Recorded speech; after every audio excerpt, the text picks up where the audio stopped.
Boa tarde, sou Daniel. Sou fundador da ORPA, uma instituição que atua ali na Zona Sul. Durante 3 anos fui professor do Centro Paula Souza, professor do SENAC, e hoje também atuo dentro da Câmara Municipal de São Paulo. Eu estava dizendo que, antes de fazer a pergunta, eu queria começar até com um testemunho, viu, Tony? Fui professor de ética do Centro Paula Souza durante algum tempo e de finanças no SENAC. E em 3 anos dando aula, cerca de 1.500 alunos tiveram a oportunidade de ler os teus livros na minha aula de ética, de debater. E era recorrente o testemunho. Quantos? 1.500 alunos. 1.500 alunos. Pouco, hein? E era impressionante, 30% a 40% da turma manifestava, por escrito ou pessoalmente, 30% a 40% a identificação com a forma de você escrever. Não sou do movimento hip-hop, não sou do movimento negro, e sou do movimento hip-hop, sou do movimento negro, porque a gente vê também uma tentativa, por vários meios, de tentar pegar a periferia e segmentar em corintiano, palmeirense, preto, branco, universitário, não universitário, funk e rap, para desarticular o poder que a gente tem na periferia, no sentido de que juntos somos mais fortes.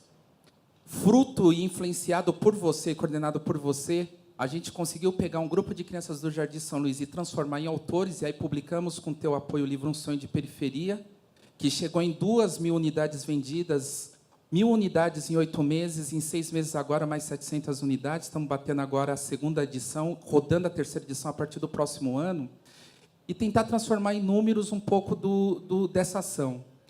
Os teus livros hoje já chegaram na Romênia, eu quero completar a lista de países, Romênia, Gales, né, e Espanha, que a gente tem a oportunidade de estar enviando lá da nossa comunidade, que a gente possui alguma desses livros, e mandar, e de falar da importância e agradecer. Para eu estar aqui hoje com 30 anos, foi 3 a 4 vezes mais difícil do que muitos de vocês, visto que a chance da gente morrer assassinado na quebrada é muito maior, o preto, o menino, o jovem, né? Então, Tony, agora vem a pergunta, eu quero saber se você tem noção da importância para a comunidade, para o jovem, da sua produção literária, daquilo que você escreve. Você já parou para pensar o impacto disso na quebrada e o quanto isso está sendo importante, salvando vidas? Cara, o Daniel é suspeito para falar, porque é parceiro. A gente dá um desconto. Ele se empolga às vezes, viu, gente? Não esquenta, não. Porque é pouco, cara. É pouco. Eu faço o mínimo, o que dá para ser feito. É pouco se comparado com 50 Tons de Cinza, é pouco se comparado com Paulo Coelho, é pouco se comparado com Harry Potter.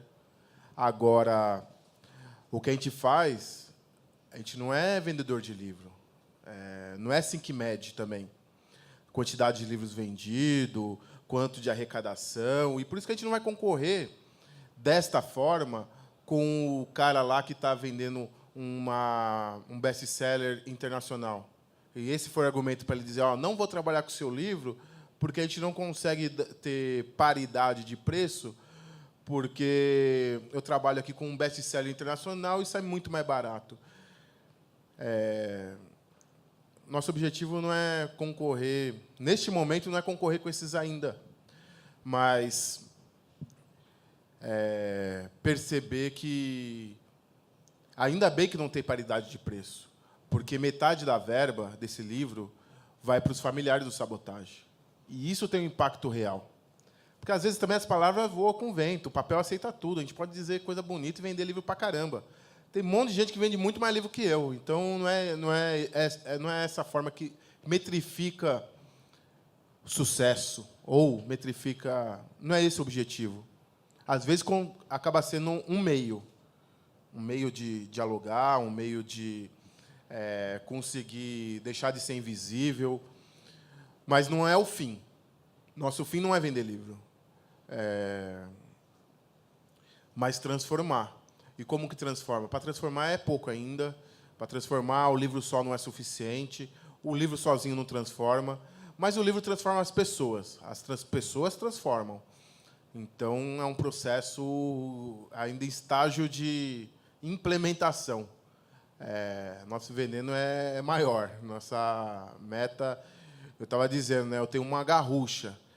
Quiçá eu tenha lá na frente uma R15, uma HK, ou um caça, né, desses aí que fica invisível no radar. A destruição que a gente quer fazer não é pequena, não. Porque não existe construção sem destruição. A gente quer destruir muita coisa. Tem muito preconceito, muito do que está formado como sendo assim que as coisas são assim mesmo e tal, como se fosse uma fatalidade, como se não pudesse existir uma outra via, como não se pudesse ser questionada.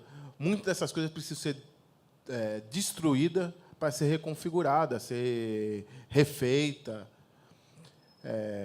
Einstein já dizia: é mais fácil você destruir um núcleo de uma célula do que destruir um preconceito. Acho que nós estamos tentando os dois. Estamos tentando desconstruir o preconceito e as células de muita coisa, as moléculas, as partículas, e, a partir dela, a gente transformar em outras. Porque, se nada se cria, tudo se transforma, a gente precisa de transformar, e, para isso, a gente precisa de sucatear muita coisa aí que está brilhando como se fosse modelo de sustentabilidade, de produtividade. A gente pode ter, no futuro próximo, a vantagem de nunca mais alguém vender milhões de cópias de disco, nunca mais vender milhões de livros. Porque você acha mesmo que todo mundo quer o disco de um único cara? Todo mundo gosta só daquela música, só daquele estilo? Ou todo mundo só gosta daquele livro? Emi Sader acabou de escrever aí recentemente sobre... O cara é sociólogo, viajando o mundo, palestrando em atividades e tudo mais, e dizendo: olha, toda livraria que eu entro é tudo igual. Ou você acha que o mundo inteiro resolveu ler o Inferno do Dan Brown? Inferno é isso, não ter possibilidade, não ter o poder de escolha. Porque o poder de escolha não é de quem consome, é antes mesmo de chegar na livraria, é antes mesmo de chegar o tal do seletivo, o direito seletivo. Ele está no comércio também, quando a gente tem algumas bandas que são escolhidas para virar Beatles ou Michael Jackson. Mas tomara que nunca mais a gente tenha Beatles e Michael Jackson, porque nem as pessoas estão prontas para toda... Não é que está pronta, nunca, jamais estarão prontas para tanto sucesso. Olha o que aconteceu com a carreira desses dois grupos. Né? Contagiaram tantas pessoas, mas ninguém está... o ser humano não foi criado, ele não tem estrutura suficiente para ser um Deus. E a gente transformar esse ser humano em Deus, acontece o que aconteceu, a fatalidade que aconteceu com essas pessoas.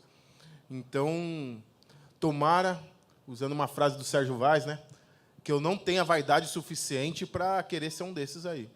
Eu espero que a gente consiga encorajar as pessoas para cada vez mais ter autores na Zona Sul de São Paulo, cada vez mais autores na região da favela do Canão, cada vez mais autores na Zona Sul. Enfim, o rap faz isso. Ele diz: é para todos, não é para poucos, mas é para os verdadeiros. Ô, Tony, tentando voltar um pouquinho para o Sabotagem e para o livro, tem uma pergunta aqui do Alessandro Buzo. A gente tem, dentro do nosso entrevista aberta, tem sempre um convidado remoto, né? Não pôde estar aqui, mas mandou sua pergunta. Então, a pergunta do Alessandro Buzo, não sei se é possível também respondê-la, né? Como definir o Sabotagem? E a segunda você respondeu, né? Como é que se dá a participação do livro, da família do Sabotagem nas vendas do livro, né? É isso que a torna uma biografia oficial também, né? Você falasse dessas duas coisas, então. O Alessandro Buzo é parceiro da época que ele mandava carta. Boletim do Caos, né? O Boletim do Caos antes chegava por carta social, ele mandava para a gente. Antes do advento da internet, hoje ele tem apoio da Unip, da Uninove. Enfim, produz muito, está na Globo e tudo mais, mas a gente se conhece, já tem uma estrada. Sabotagem, eu não vou necessariamente definir, mas dizer um pouco da trajetória dessa pessoa, que é o Mauro Matheus dos Santos, nascido filho caçula de 3 irmãos, irmão de Deda, de Paulinho, que tem o pai puxador de carroça, que abandona a família, alcoólatra, a mãe se vira para cuidar dos 3 filhos, para criar. Então, trabalha de dia e de noite, praticamente. Com 50 anos, tem um infarto e acaba acaba falecendo de maneira trágica. Muito jovem, com uma doença acabada, porque esgotada pela vida. E muito jovem, o Sabotagem tem que se virar para poder sobreviver, para poder ter alimento dentro de casa. Ou, às vezes, nem dentro de casa, às vezes, para poder ter alimento imediato, para poder fazer alguma refeição no dia. E o tráfico, o comércio de substâncias de entorpecente, é uma das alternativas que aparece na vida dele. Não é o único, ele trabalha na feira, trabalha de guardador de carro, enfim, se vira, mas vai fazer um 5-7 também, vai fazer cometer outros delitos, perde os dentes com 15 anos, para dedurar quem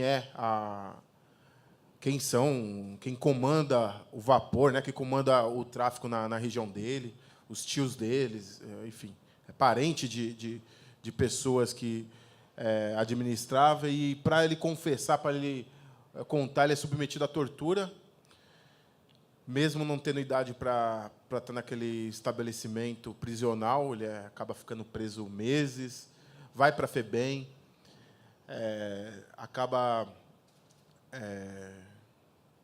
segundo ele perdeu o dente com cabeçada da delegada, mas foi torturado algumas vezes. E, durante toda a vida, ele tenta... No período escolar, ele se mostra um excelente aluno, acima da média, com boas notas, mas esse rendimento logo vai caindo, porque o cara tem que se manter, não consegue ter uma frequência de aula, não consegue concluir o ano letivo, e assim vai postergando e vai deixando para frente e tal. Volta a estudar depois de adulto, da 5ª série em diante. Mostra um pouco também para onde que ele vai se inclinando, porque ele podia falar, já estou também perdido na vida, com 18 anos, vou voltar para a 5ª série. Então, estudando com filho, usando camiseta como fralda, e ali, submetido a todas as mazelas que se pode imaginar na região da Águas Espraiadas, na região do aeroporto de Congonhas, onde existia na época um complexo de favelas, e no meio daquele emaranhado de favelas, uma parte era conhecida como Favela do Canão, a conhecida Favela do Canão, que é um espaço, apesar do nome, é uma favela diminuta, com 20 famílias, não mais do que isso. E o Sabotagem, no período escolar, já tinha vontade, já rimava, já fazia improviso. E o pessoal perguntava, o que é isso? Ele nem sabia o nome. Ele falava, não sei, é uma magia que eu aprendi, é uma mágica, meu. É um barato louco que eu faço e tal. E essa magia, depois ele descobriu que aquilo era rap, e passou a ser o sonho da vida dele, adorava a música, transitou, ouvia de tudo, porque não existe riqueza cultural mais avassaladora do que o cara nascer na favela e ouvir de Benito de Paula a Sandy Júnior, ouvir do samba, pagode, axé, música popular brasileira, música das mais diversas regiões. E essa escola, a formação do Mauro Mateus, que passa a vida inteira batalhando para gravar um disco, consegue já com 28 anos, e tem uma carreira meteórica como Sabotagem, com um disco gravado, videoclipe, 2 filmes. Ele participou do O Invasor, do Beto Brant. Era só para fazer uma ponta. Ele ocupou todo o set, modificou o roteiro, passou a ser a pessoa que forjou o Paulo Miklos naquela empreitada, porque o Paulo Miklos também era estreante ali, como ator, e ele fez do Paulo Miklos um malandro. Sabotagem vai fazer ainda Carandiru, com Hector Babenco. É o cara que beija a bunda da Rita Cadillac.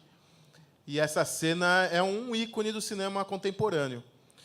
Ele faz participações com diversos grupos, funde o rap com outros estilos, cria um próprio estilo de cantar rap, uma identidade própria no movimento hip-hop, que, ao mesmo tempo, consegue ir para a Globo, consegue ir para o cinema, consegue transitar em qualquer lugar, em todos os mundos, ganha prêmio com esses filmes, sem perder a raiz, sem perder a identidade, sem deixar de continuar comunicando a comunidade onde ele sempre veio, representar e ser reconhecido como uma liderança, como um formador de opinião. E morre de maneira trágica, assassinado com 4 tiros. No dia que eu iria conhecê-lo, eu estava lá no Fórum Social Mundial, ele estava se dirigindo para o aeroporto para ir para o Fórum, lá em Porto Alegre. É por isso tudo, por essa trajetória caótica que faz o Sabotagem o que é, um mito, uma lenda, e um cara que é considerado, pode ser traduzido como a síntese do Brasil, a síntese do povo brasileiro. Um cara que não tinha dente e sorria, um cara que não tinha alimento no estômago e fazia as pessoas darem risada, se divertir. E o brasileiro tem esse poder, está sempre sorrindo, sempre alegre, descontraído, mas não só, porque temos nossos dramas também, temos nossas complicações. Podemos falar de moradia no Brasil, podemos falar de desigualdade social, podemos falar sobre arte, cultura, cinema, literatura, a partir de um cara antenado, literalmente, com aqueles cabelos espetados para cima, que é o Mauro Matheus dos Santos, Sabotagem. E a segunda pergunta? Eu já tirei dali, mas era sobre a participação da família nos livros. Eles ganham 50% da arrecadação do livro, metade do valor vai para a família.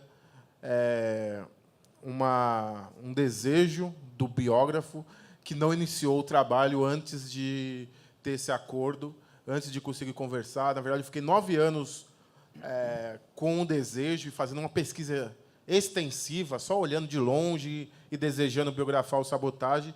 Só iniciei, de fato, a biografia quando conversamos, e existia, do outro lado, também o desejo de tornar a história do Sabotagem um livro. Eles gostariam de ter a história do Sabotagem registrada num livro e não sabiam exatamente como fazer. E aí juntou uma coisa com a outra, e sonho que se sonha junto, porque eles também sonhavam, se tornou realidade. Esse sonho está compartilhado com todos, está nas páginas do livro aí, à venda aqui hoje. Vocês podem adquirir esse sonho e saber, conhecer melhor quem é esse cara fascinante, inovador, inusitado. Tá, eu queria colocar uma outra questão, que é o lugar, né? A presença, a questão do lugar na obra do Sabotagem é que aparece o tempo inteiro, né? Primeiro que ele se transformou no maestro do canão, que foi o Elhão do RZO que deu o apelido a ele, né? O epíteto, né? Então, já exatamente porque ele estava sempre se referindo ao canão onde ele tinha nascido, né? Era o lugar dele, o bom lugar dele, né? Mas, assim, de qualquer forma, essa questão do lugar ela aparece o tempo inteiro na obra, né? Tem várias músicas, tem no Brooklyn, na Zona Sul, O País da Fome, o Canão Foi Tão Bom, né? E, na verdade, a gente pega assim, o que a gente imagina uma favela, né?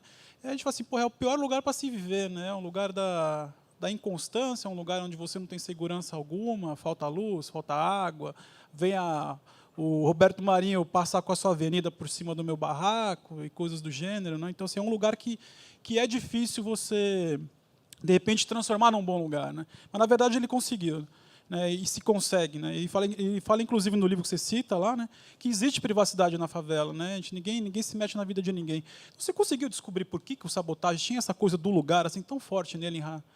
Acho que todos nós temos. Eu não sei explicar direito, mas o povo indígena tem uma relação com a terra muito forte. Eu tenho uma relação com a terra tão forte a ponto de morar 15 anos num lugar, ser despejado de lá por conta de um papel e 15 anos depois voltar para o mesmo lugar. Podia escolher outro. Voltei para o mesmo lugar, no mesmo...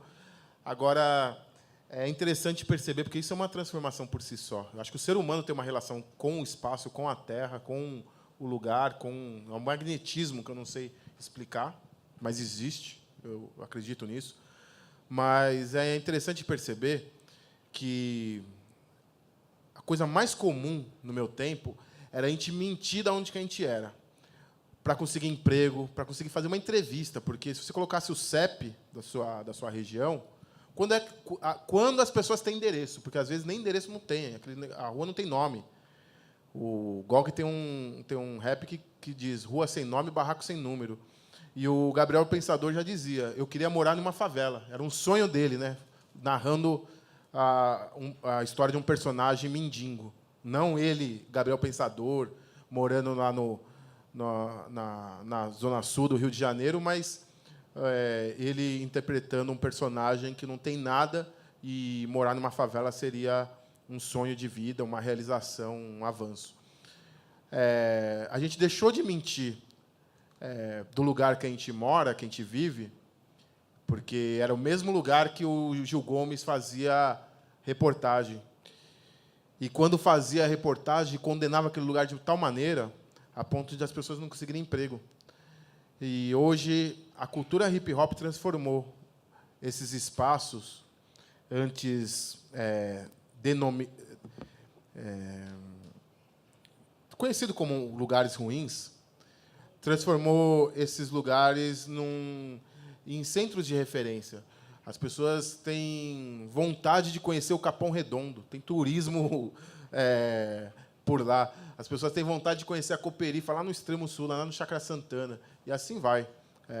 A gente está invertendo uma lógica, o fluxo da cidade, com as ações culturais. A periferia tem se tornado centro das ações culturais.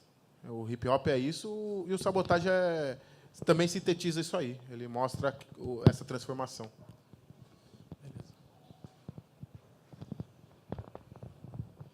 Boa tarde, rapaziada. Boa tarde, irmão. Boa tarde. Queria que você falasse a importância do Sandrão, da Laje do Elhão e da comunidade do rap que abraçou o Sabotagem antes mesmo dele ser um rapper. Ele era um amigo antes de ser um rapper. Então, eu queria que você explicasse. Antes Sabotagem, AS, e depois Sabotagem, DS. Entendeu? Qual que é a importância da amizade, que foi o que resgatou o Sabotagem do tráfico, que nem todo favelado pode ser rapper, mas o Sabotagem levou uma coisa no rap dele que mostrou assim, nem todo favelado pode ser rapper, mas nem todo favelado precisa ser bandido. E a esperança é uma coisa recorrente, em vez do ódio, no rap do Sabotagem. É isso aí. Pois é. Sabotagem... A gente não faz nada sozinho, né? Sabotagem é um cara... um gênio da música. E ele batalhou a vida inteira para conseguir gravar um disco, era o sonho da vida dele, e ele conseguiu isso com o apoio de outras pessoas. Uma delas era um cara chamado Antônio Júnior, que ele conhecia da época dos bailes da Chic Show e tal, né? Isso aí, quando ele era adolescente, indo para baile. E ele foi reencontrar esse cara já com a alcunha de Rappin' Hood. E o Hood é um cara que tem uma relação muito próxima, muito forte com o Sabotagem, porque eles são da mesma região e tudo mais. E o Rappin' Hood, participando uma vez, uma situação de uma reunião que eles faziam lá na Laje do Elhão, em Pirituba. Elhão é rapper. Na época, eles estavam com o grupo RZO, junto com o Sandrão, o Negrali. E era uma banca ali, com muita gente e tal. Então, está todo mundo ali numa festa, com muitos artistas, muitos rappers ali reunidos, muitas referências. E eles falavam assim, mas aqui nessa festa aqui tá todo o rap do Brasil, tá toda a elite do rap brasileiro, paulistano. Aqui tá os melhores rimadores de São Paulo. Aí o Rappin' Hood falou assim, não tá todos os rimadores de São Paulo. Imagina, criou curiosidade, né? Mas quem está faltando aqui? Tá todo mundo aqui, pô. Olha os caras aqui. Tá faltando um cara chamado Sabotagem. E só pelo nome já causa curiosidade, né? Sabotagem, eu nunca ouvi falar nesse cara. Quem é esse cara? E um tempo depois, o Sandrão recebeu Estavam fazendo um show e apareceu um cara e falou assim, eu sou o Sabotagem, amigo do Rappin' Hood e tal. E começou a cantar na orelha do Sandrão. Isso é comum também em baile de rap, sempre aparece alguém querendo mostrar um disco, cantar e mostrar que canta e tudo mais. E o Sandrão ficou a noite inteira ouvindo aquele cara cantando, e ele tinha rima que não parava mais, não acabava. E falava, nossa, mas esse cara canta demais e tal. Pegou uma fitinha. O Rapping Hood também ganhou uma dessas fitinhas. Na contracapa do livro, tem uma fita cassete, que era a maneira que ele... Era o cartão de visita do Sabotagem. Ele deixava uma fita cassete com as pessoas, na mão das pessoas, e falava, ouve meu rap aí, ó, que eu estou gravando, que eu tô... Ele gravava num 3-em-1 e tal. Ouvindo essa fita, o Sandrão um dia acordou de estalo e falou assim, ligou 7 horas da manhã. Deve ter sonhado, sei lá, eu. Ligou 7 horas da manhã pro Rapping Hood e falou, tem que resgatar esse neguinho, vamos lá atrás do Sabotagem. E eles não sabiam exatamente onde que o Sabotagem estava morando naquele momento, porque ele já não estava mais no Canão. Mas sabia que ele ficava ali naquela região de Águas Espraiadas e tal, fazendo o movimento dele e tal.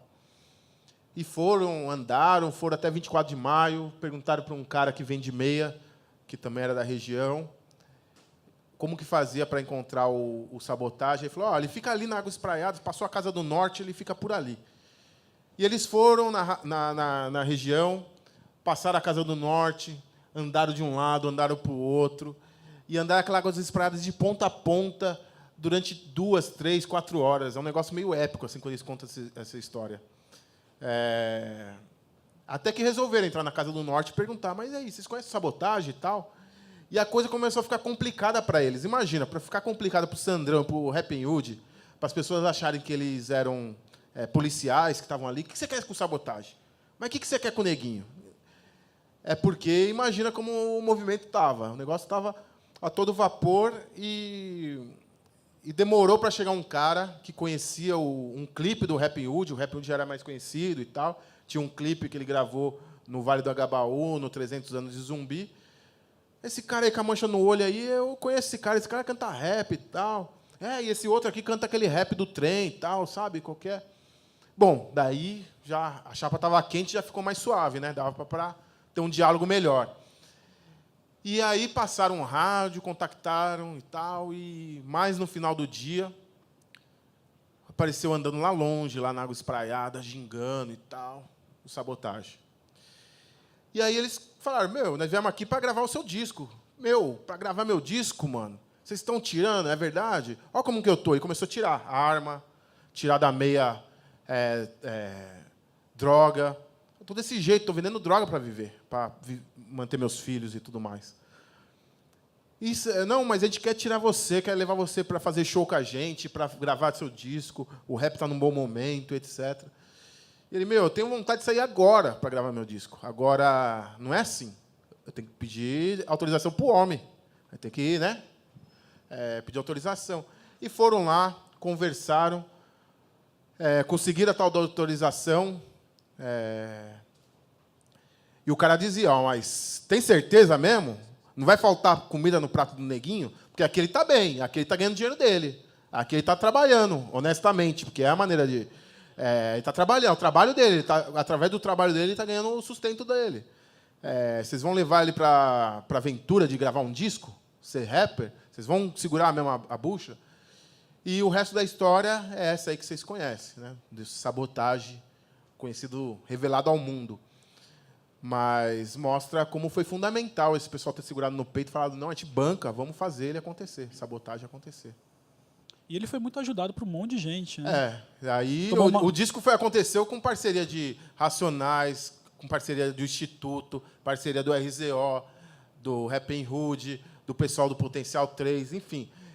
Um monte de gente torcendo, vibrando, auxiliando para que desse certo do ponto de vista administrativo, a produção executiva, a produção artística, enfim. Uma série de pessoas assumiram, até porque o Sabotagem tinha 0 de experiência de estúdio, de gravação. Chegava lá, cada vez que gravava de um jeito a música, e não conseguia gravar de novo, porque estava acostumado a fazer show, freestyle, improvisar. Então, gravar 2 vezes a mesma música era uma tortura para ele. Repetir, metodologia, as coisas mais... engessava ele demais. Um cara muito criativo, muito solto, muito inovador.